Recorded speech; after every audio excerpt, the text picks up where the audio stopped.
À la une ce soir, les salariés de la CFTU se sont invités au conseil d'administration de Martinique Transport, une opération couronnée de succès puisqu'ils ont obtenu des garanties sur leur situation. La circulation des bus devrait reprendre dès demain. Le recteur a finalement reçu les parents d'élèves du collège Périnon au rectorat. La grève qui paralysait l'établissement depuis 12 jours est donc terminée. En revanche, la mobilisation continue pour le collège du François. Fin du contrôle judiciaire pour Fred Selimène, Kevin Logossa et Éric Carpin. La Cour d'appel de Fort-de-France a rendu sa décision ce matin. Les mises en cause dans l'affaire du Cerigmias sont donc libres d'enseigner à nouveau à l'Université des Antilles. Et puis notre invité politique de ce mardi soir est Justin Pamphile. Le maire du Lorrain a rejoint officiellement la semaine dernière le mouvement En Marche Martinique. Il nous parlera donc de ses nouvelles ambitions. Bonsoir à tous, heureuse de vous retrouver dans cette tranche info que vous pouvez suivre en direct sur Facebook. Nous commençons cette édition avec cette information. Bref, 4 nouvelles interventions des pompiers ont été réalisées aujourd'hui à Fort-de-France auprès de personnes souffrant comme hier de picotement des yeux et de nausées. Plusieurs quartiers de la capitale sont concernés. Les services de l'ARS sont à pied d'œuvre pour déterminer les causes de ces désagréments. À ce jour, la plateforme de veille et de sécurité sanitaire n'a reçu aucun signalement pouvant indiquer un impact sur la santé. La mobilisation des salariés de la CFTU est montée d'un cran aujourd'hui. Une délégation s'est rendue ce matin au siège de la CTM pour demander des comptes sur leur situation. Leur visite forcée n'a pas été organisée par hasard puisque justement le conseil d'administration de Martinique Transport se tenait ce matin. Voyez ce reportage d'Alizé Lutran et de Michel François. Est-ce qu'on peut avoir M. Limouté, s'il vous plaît? Après plusieurs jours sans réponse concrète et des heures d'attente devant les grilles de la CTM, les esprits s'échauffent. Les employés du réseau Mosaïque forcent l'entrée.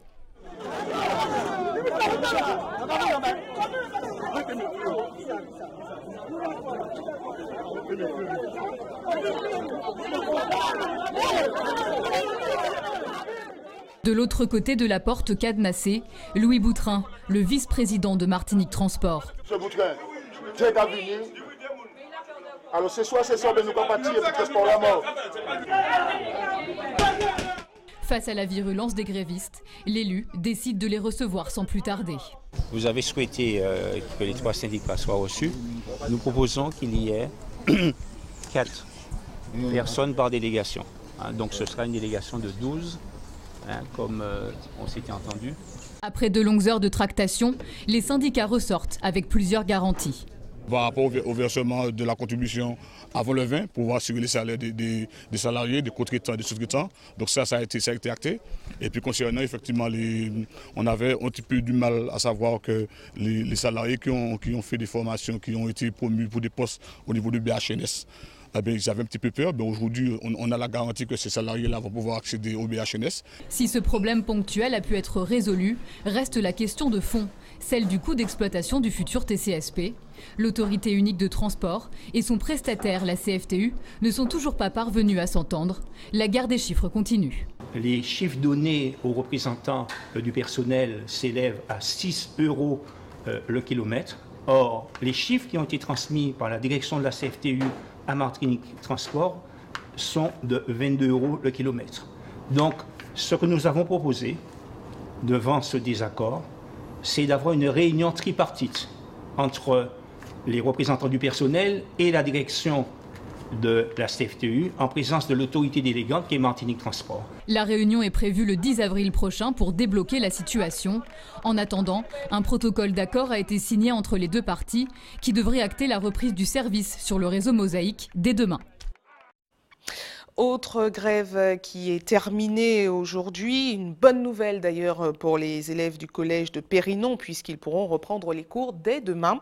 La grève qui paralysait leur établissement s'est terminée après 12 jours. Les représentants des enseignants et parents d'élèves ont été reçus tôt ce matin par le recteur au rectorat. Si la question de la suppression des classes n'a toujours pas été résolue, le recteur s'est en revanche engagé à poursuivre le dialogue. Voyez ce reportage d'Alizé Lutran et de Louis Sabas.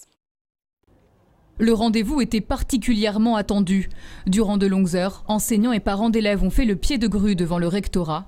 Les 2 classes de 5e et 3e doivent être impérativement sauvées pour ne pas mettre les élèves en difficulté, qui pourraient passer de 28 à 33 par classe.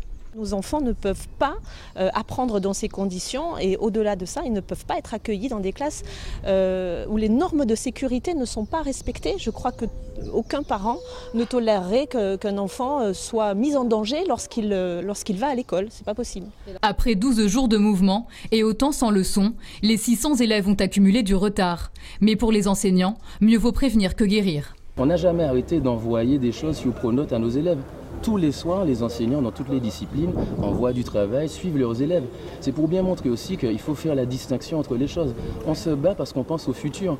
On sait très bien que ça aura des conséquences après pour leur travail. Mais les élèves, on ne les a jamais vraiment abandonnés. Le problème, c'est qu'on ne les a pas abandonnés du tout. Mais la réalité, c'est qu'on est inquiet pour ce qui va se passer. En fin de matinée, les syndicats sont ressortis apaisés de leur réunion avec le recteur.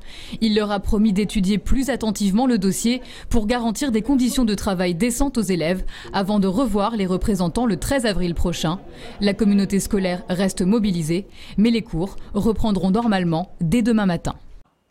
Et notez que la communauté scolaire du collège du François était également mobilisée ce matin au rectorat. Pour rappel, 4 classes devraient être supprimées dans leur établissement, ainsi que 7 suppressions de postes d'enseignants. Pour l'heure, n'ayant obtenu aucun accord écrit du recteur, le syndicat SNES annonce que la mobilisation est maintenue dans cet établissement.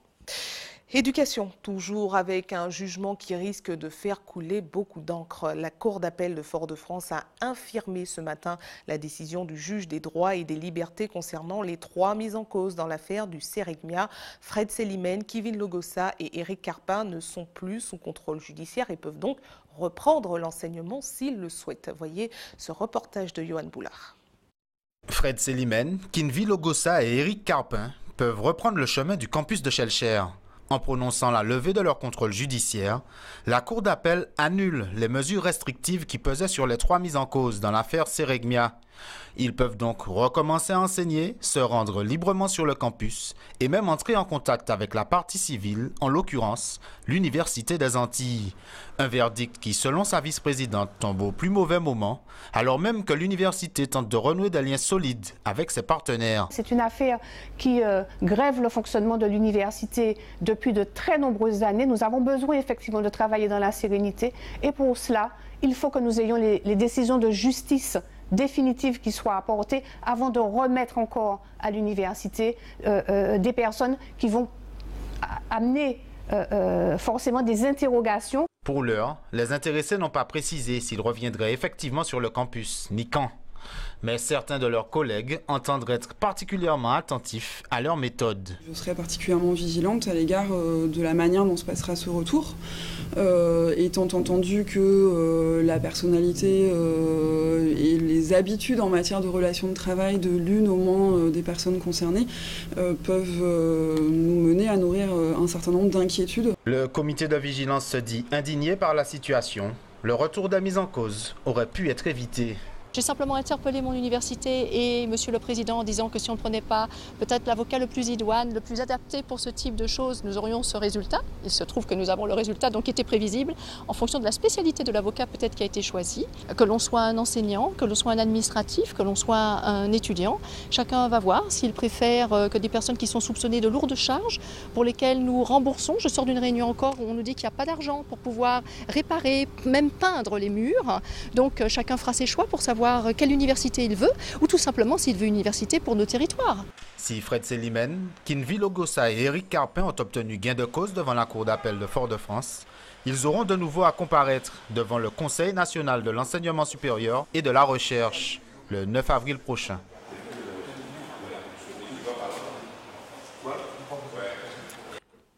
Place à notre invité politique du mardi soir. Il est venu grossir officiellement les troupes du mouvement En Marche Martinique. Il était jusqu'alors membre de l'Alliance PMN.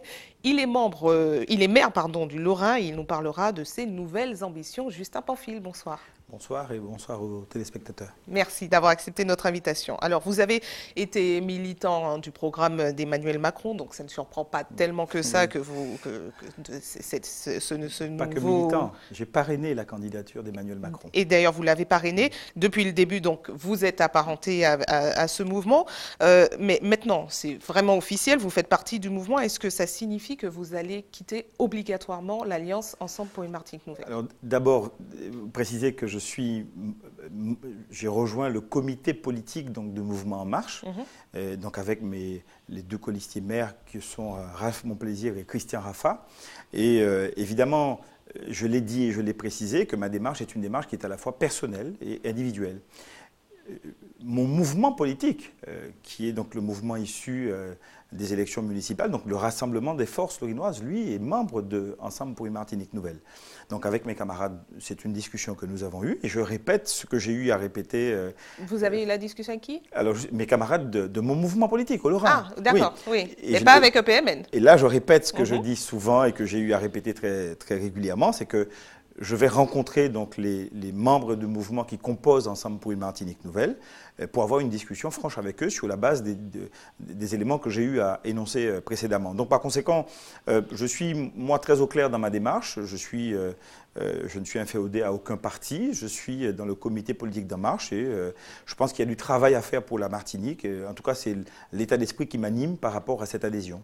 Alors, un communiqué a été publié sur la page Facebook d'Ensemble pour une Martinique Nouvelle pour dire on ne comprend pas pourquoi il a fait cette annonce à la radio et pas auprès de nous. Alors, vous, que leur répondez-vous? Pourquoi vous ne leur avez pas passé juste un petit coup de fil pour dire ce que vous faisiez? Madame Doré, juste une précision. La première, c'est que, le communiqué émane donc, du Parti progressiste martiniquais. D'ailleurs, je suis assez surpris de ce communiqué puisque toutes mes interventions étaient des interventions qui étaient destinées à Ensemble pour une Martinique Nouvelle.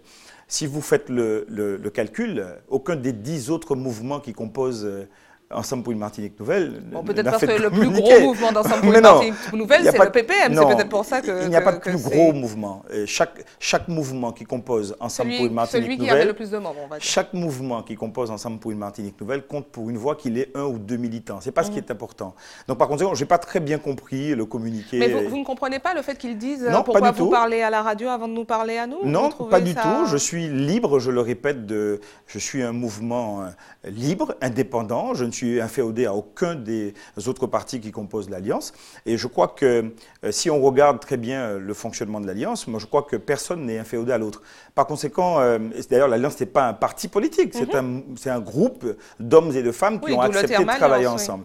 Donc par conséquent, je répète, je n'ai pas très bien compris son communiqué et ça m'a un peu quelque peu interpellé parce que j'ai eu l'impression de vivre une véritable agression parce que dans tous mes agissements, dans tous mes propos, je n'ai jamais interpellé ni agressé le Parti progressiste martiniquais. D'ailleurs, j'ai même fait mieux. Je crois que j'ai toujours été cohérent avec moi-même et loyal. C'est que quand il a fallu choisir le parti pour lequel la première fraction liée au financement des partis politiques pour les législatives, j'ai choisi le Parti progressiste martiniquais. Donc je suis très cohérent avec moi-même et par conséquent, je ne comprends pas très bien pourquoi ils m'ont envoyé ce communiqué. Et du coup, est-ce que vous faites toujours partie de cette alliance? Je vous répète que je les rencontrerai. Je n'ai pas de difficulté avec l'alliance. Mais vous avez envie d'y rester ou pas? C'est ça la question. Attendez, je n'ai aucune difficulté avec Ensemble pour une Martinique Nouvelle dans les relations que j'ai tissées avec l'ensemble des mouvements et des hommes et des femmes qui composent cette alliance. Par conséquent, mon choix politique de participer à un comité qui est celui donc, de la République En Marche, je ne comprends pas très bien si ça a produit quelques émois. J'ai l'impression que ce qui s'est passé peut-être il y a quelque temps dans le passé pour d'autres semblerait être le sort qui me... Dany Chaumet, Fred Lordino, vous le savez. Mais vous savez, ça c'est le passé. Je n'ai pas envie de m'arrêter. Les Martiniquais en ont assez de ces choses-là. Moi j'ai envie de dire aux Martiniquais ce qu'on a envie de faire pour eux. Moi j'ai envie de dire aux Martiniquais qu'il y a des hommes et des femmes qui sont engagés et c'est ça qui m'intéresse. Tout le reste c'est du passé. Justement, on va parler du présent, du semi-passé, parce qu'on va parler du présent. Hier nous parlions de la situation des retraités de l'agriculture qui touchent moins de 400 € par mois. J'imagine que leur situation vous touche particulièrement, puisque dans votre commune, il y en a beaucoup. Sauf que le gouvernement a balayé les débats d'un revers de main en disant on se revoit en 2020. Alors, est-ce que vous êtes à l'aise avec cette réponse du gouvernement? Pas du tout.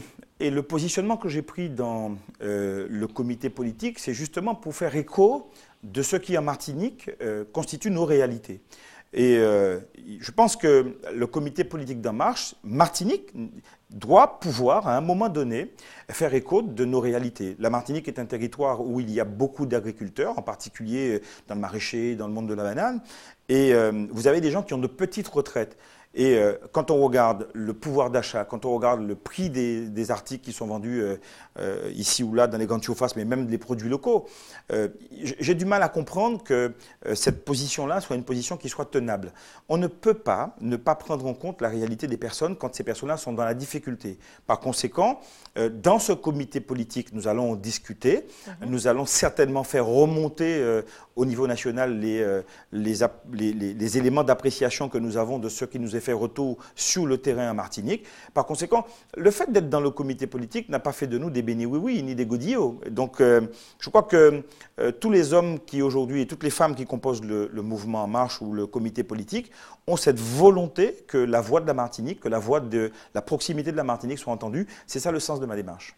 Alors, quelle est votre fonction à vous, en tant que maire du Lorrain, dans ce mouvement, finalement? Non, il n'y a pas de fonction particulière. Je suis, s'il faut définir véritablement ma fonction, c'est je suis au service de mon pays dans ce comité politique avec Christian Raffa. Et qu'est-ce qui vous a décidé à rejoindre les rangs, finalement? Parce qu'au début, vous n'étiez pas très sûr la dernière fois. Non, je suis un homme d'action. Oui. Et l'action, je vais là où il y a de l'action. Je vais là où on a besoin de moi. Il n'y avait plus d'action à EPMN? Ça, c'est l'interprétation que vous faites de mes propos. C'est une question que je pose. Je vous réponds. Je vais là où il y a de l'action. Je vais là où on a besoin de moi. Je vais là où la Martinique a besoin d'hommes et de femmes et qui constituent à la fois le renouvellement de génération et qui ont un discours, qui ont une volonté de se mettre au service. Par conséquent, je ne porte pas de jugement sur Ensemble pour une Martinique nouvelle. Ce qui m'importe, c'est où est-ce que je peux être utile pour mon pays? Aujourd'hui, dans la démarche qui est la mienne par rapport à ce comité politique, c'est d'apporter ma contribution avec d'autres et j'espère que cette contribution permettra à notre pays d'avancer. Lors des dernières échéances électorales, vous étiez sous la bannière EPMN. Oui. Là, les prochaines, que va-t-il se passer? Dans ma tête, il n'y a pas d'ambiguïté. Ma seule bannière, c'est le choix que fera, c'est le choix de la population. La population. Ça veut dire quoi? Ça je sera vous réponds. EPMN ou Mais non, mais je vous réponds. La population a ce grand mérite, a cette grande chance de pouvoir choisir les hommes et les femmes à qui il donne des mandats, des pouvoirs, des compétences pour travailler pour eux. Eh bien, aujourd'hui, je suis dans un comité politique. Certainement que j'ai un mouvement qui s'appelle le Rassemblement des forces lorinoises. Et à chaque fois que je me suis présenté aux élections municipales, je me suis présenté sous la bannière de ce mouvement-là. Sauf si c'est pour les élections, les échéances quand on change de niveau, oui, les législatives, les élections à la CTM, voire des élections européennes ou nationales, évidemment, je suis apparenté ou beaucoup plus proche d'un mouvement qui est celui donc, de la République En Marche. Donc il n'y a pas d'ambiguïté dans mon esprit. Ça sera un peu si l'on vend, non? Pas du tout. Non, ça c'est l'interprétation que vous faites. Si l'on vend, ça serait si un jour j'étais à EPMN, demain j'étais à Grand Semblé pour bas payer en chance.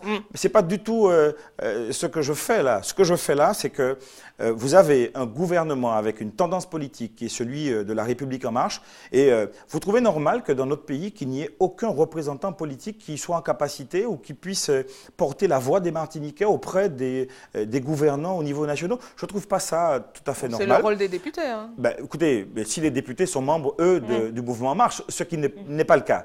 Je pense qu'en proximité, il y a nécessité pour que le mouvement En Marche ait de l'écho de ce qui se passe sur le terrain, qu'il puisse sentir les difficultés des Martiniquais et que nous, les élus, aujourd'hui qui sommes inscrits dans la République En Marche au comité politique, eh bien, que nous puissions être des échos pour les Martiniquais. Très bien, merci à vous. C'est moi qui vous remercie. À nos questions. Bonne soirée. Merci, bonne soirée à vous. Restez avec nous à suivre dans cette édition. Nous parlerons d'une opération ville morte organisée aujourd'hui à Kourou pour dénoncer la montée de l'insécurité. Tous les commerçants ont été invités à baisser leurs rideaux pour marquer leur mécontentement. Et puis dans notre JT des communes, nous parlerons de l'opération Coco Matinique à Fort-de-France. Plusieurs stands offrent des produits locaux uniquement à base de coco, bien évidemment. Nous revenons sur l'actualité sociale avec cette conférence de presse organisée ce matin par les syndicats de la CTM. L'intersyndicale des agents ont tenu à rappeler leur mobilisation et revendications.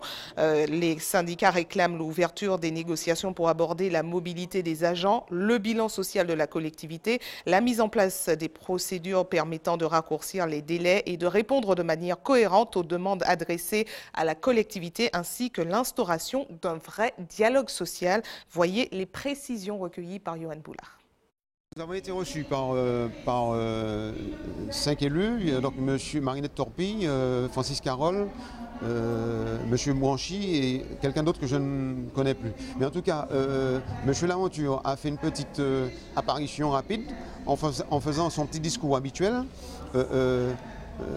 On a bien compris à travers ce discours qu'il n'avait toujours pas compris et qu'il se désintéressait à la situation même des personnels, mettant en avant son expérience. Nous lui avons fait comprendre que justement c'est cette expérience que nous ne voulons pas, c'est ce modèle de fonctionnement qu'on ne veut plus. Voilà. Et il faudrait quand même que les choses puissent changer.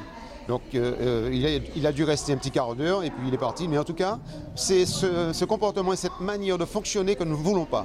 En tout cas, nous sommes sortis de cette réunion avec plus de doutes que de certitudes. C'est un peu pour ça qu'on est encore mobilisés aujourd'hui. Parlons maintenant de cet exercice international alerte tsunami qui est prévu ce jeudi en Martinique. Près de 3500 personnes, dont des collégiens et lycéens, se sont inscrits pour y participer. 20 communes en tout suivront cet exercice grandeur nature. Direction la Guyane maintenant avec cette opération Ville Morte organisée aujourd'hui à Kourou pour dénoncer une insécurité grandissante. Une manifestation organisée à l'appel de plusieurs collectifs soutenus par la Chambre de commerce et d'industrie. Les commerçants ont été invités à baisser leurs rideaux. Voyez ce reportage d'Ayodele Germa.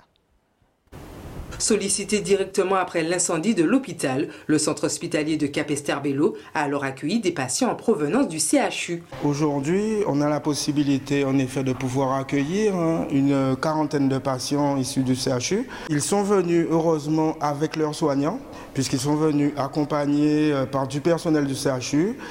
Ensuite, le matériel a été livré ici par le CHU, donc ils étaient en complète autonomie sur notre site. On a mis donc à disposition des locaux et je pense qu'il va falloir faire de ce fait une opportunité afin de peut-être réfléchir à une nouvelle stratégie d'organisation sanitaire où tous les établissements sanitaires et sociaux trouveront leur place. Le centre hospitalier de Capesterre, c'est un établissement neuf, moderne, qui est entre Basse-Terre et Pointe-à-Pitre. Et je pense que dans ce dispositif, dans la filière de soins en Guadeloupe, nous avons toute notre place. Appelé de nouveau à supplier le CHU en cas de délocalisation partielle, le centre hospitalier de Capesterre-Belle-Eau a d'ores et déjà réquisitionné une partie de ses locaux. Les locaux que nous allons mettre à disposition du CHU, c'est sur la partie médico-sociale et plus particulièrement sur l'EHPAD. Notre EHPAD, donc nous mettons à disposition sur nos 102 places de l'EHPAD, nous mettons à disposition 40 lits et places pour le CHU, disposés sur 2 résidences de 20 places. Nous mettrons aussi à disposition une salle de soins qui sera dédiée au personnel du CHU, des locaux pour leur rangement, que ce soit leur petit matériel ou les équipements. Et puis nous mettrons aussi un office alimentaire pour qu'ils puissent s'organiser pour la prise en charge alimentaire. Nous sommes en liaison chaude, donc nous mettons effectivement à disposition des chariots qui permettront pour la restauration des patients qui seront pris en charge par le CHU au sein de l'office alimentaire que nous mettons à disposition. Inauguré en octobre 2017, le centre hospitalier dispose encore de nombreuses chambres libres proposées au CHU le temps qu'il faudra, ce qui permet également à l'établissement hospitalier d'assurer son taux de remplissage. Et c'est le moment de nous rapprocher un peu plus de vous. Place tout de suite à notre JT des communes.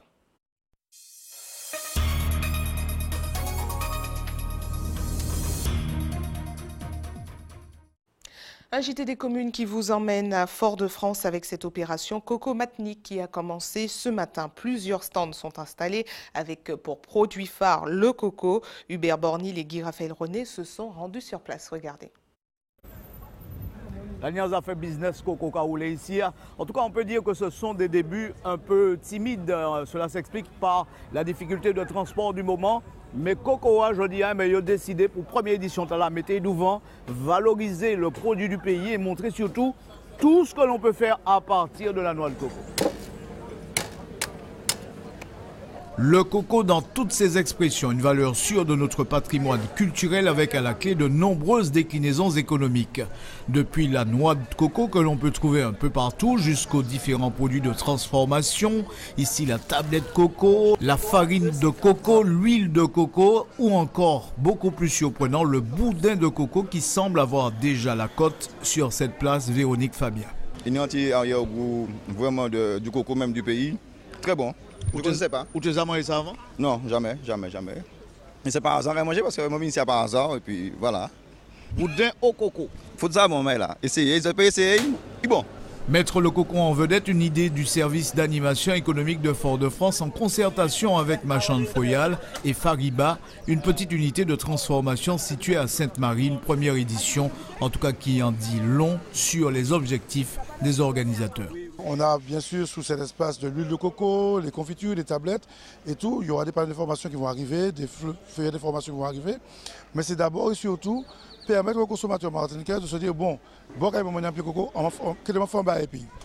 Au lieu de dépenser 2 € ailleurs, on nous utiliser ça nous dit nous. Ce l'ombre au tableau, un public assez clairsemé, mais il faut voir qu'on est seulement au début de l'opération. Aujourd'hui, c'est coco d'or, il jaune et ça goût en or. Je espère la goutte moyenne qui passe du coco d'or. Not sweet, it tastes salty. Nous sommes passés avec des jeunes pour leur montrer un petit peu parce que la tendance à disparaître. On a mis le coco sous toutes ses formes aujourd'hui à la Cour Pérignon. Ça vous plaît? Parfaitement.